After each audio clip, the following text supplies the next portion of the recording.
identitas kami nggak jelas. Jadi jangan bangga kalau saya lihat ojol sekarang. Sorry bang, ojol ini saya anggap jadi sampah sekarang.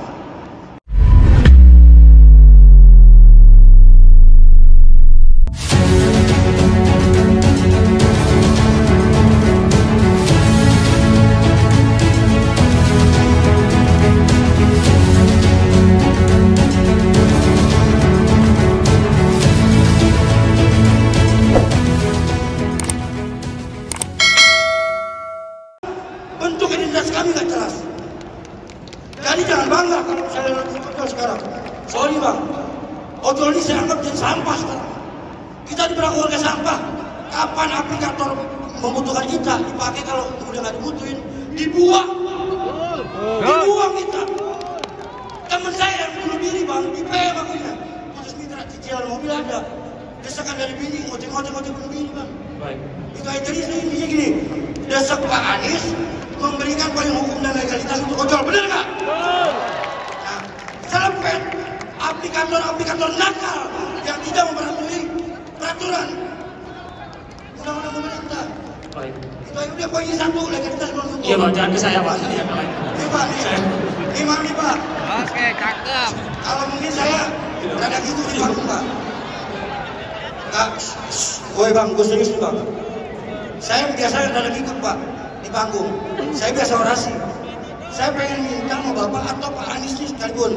Saya cuma minta legalitas dan payung hukum untuk ojol. Itu harga mati. Saya berani meyakinin jutaan, 10 juta ojol akan milik Pak Anies sama kami. Itu buat ojol dong pak, belum bininya anaknya pak. Karena kami capek bang dibombongin. Demo besar-besaran di istana negara cuma izin doang. Gaji kementerian ini wah dibombong nih. Kalau kata orang ditendang-tendang pak. Jadi kita seolah-olah kayak sampah. Itu aja yang harus bapak ingat, cuma satu pak. Ya kan? Saya minta pak cuma satu, legalitas sampai hukum. Itu aja harga mati pak. Karena itu perentetan buat kami pak. Buat kesejahteraan, buat pendapatan manusia yang layak. Itu pak. Itu aja. Baik pak. Terima kasih. Assalamualaikum warahmatullahi wabarakatuh. Jakarta 95%. Ribuan pak. Luar biasa. Betul. Semangatnya luar biasa. Dan gini, saya terima kasih. Barangkali di sini ada sebagian yang kesehariannya bekerja sebagai pengemudi ojek online. Libur untuk Anies. Libur untuk Anies. Hujan mulu. Saya ingin sampaikan terima kasih dulu karena Anda bisa bekerja di sana dan mendapatkan rupiah dan memilih untuk datang ke sini tanpa diberi rupiah. Karena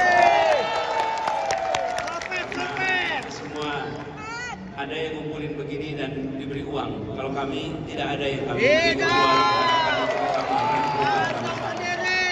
Jadi buat teman-teman yang ikut hadir ke sini, ini adalah satu pilihan untuk ikut berjuang bersama. Boleh kasih beri tepuk tangan buat mereka.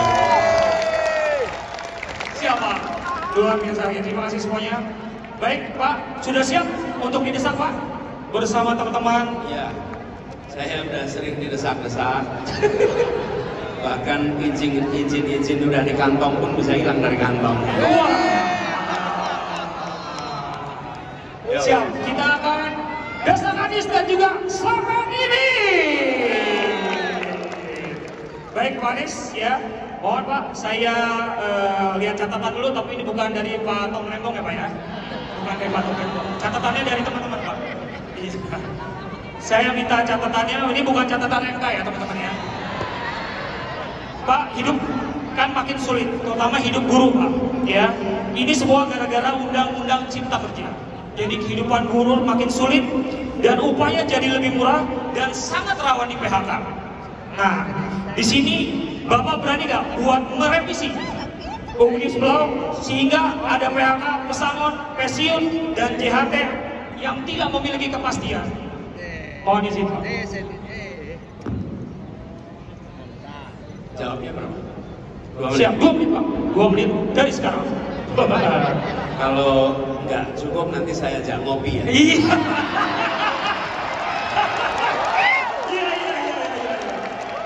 Coba Pak. Ini siap. Ya.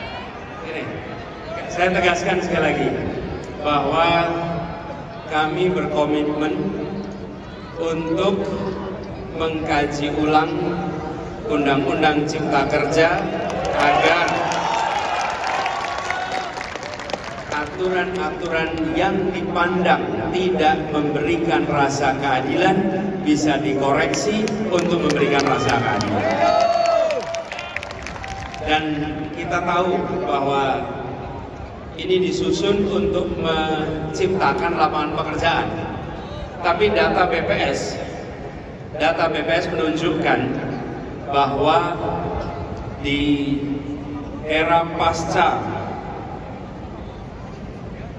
undang-undang ini, bahkan bila dibandingkan dengan statistik di era kepemimpinan Pak SBY,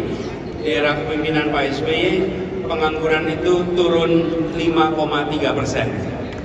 Di era Pak Jokowi turunnya hanya 0,73%.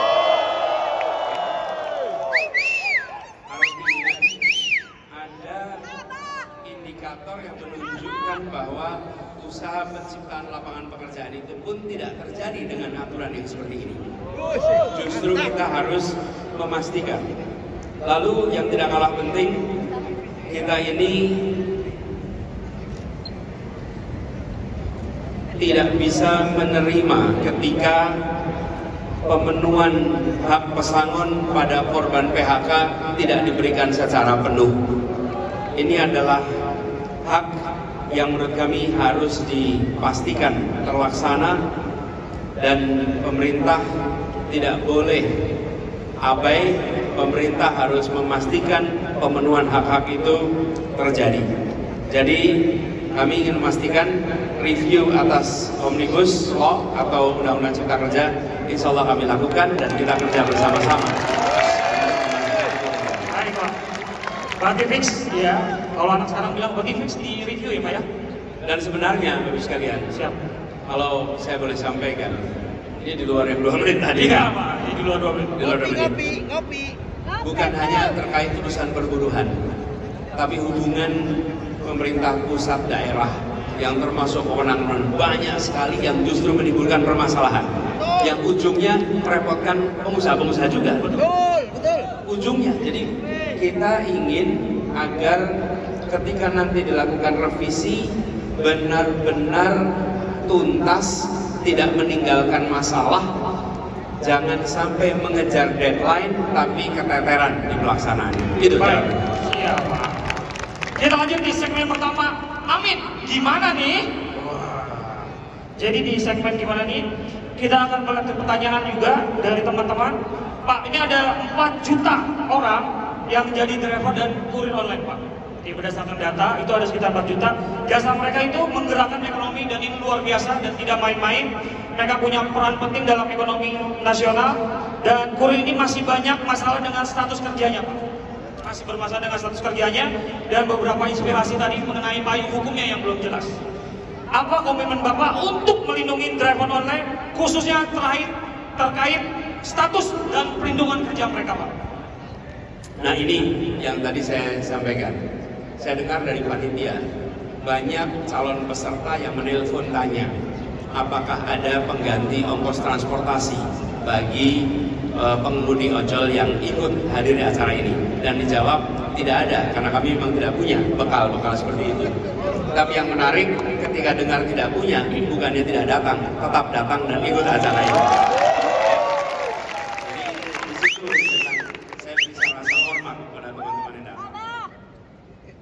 Begini teman-teman sekalian, kami di dalam mengatur tentang hubungan industrial ingin mengedepankan dan selalu di masa lalu pun begitu, prinsip keadilan. Jadi ke depan kami menawarkan kepada semua rekam jejak. Insya Allah kita akan terus menjaga aturan-aturan itu sesuai dengan prinsip keadilan. Nah, bagaimana dengan pengemudi ojol? Menurut saya harus kita tegaskan bahwa ojol adalah pekerja.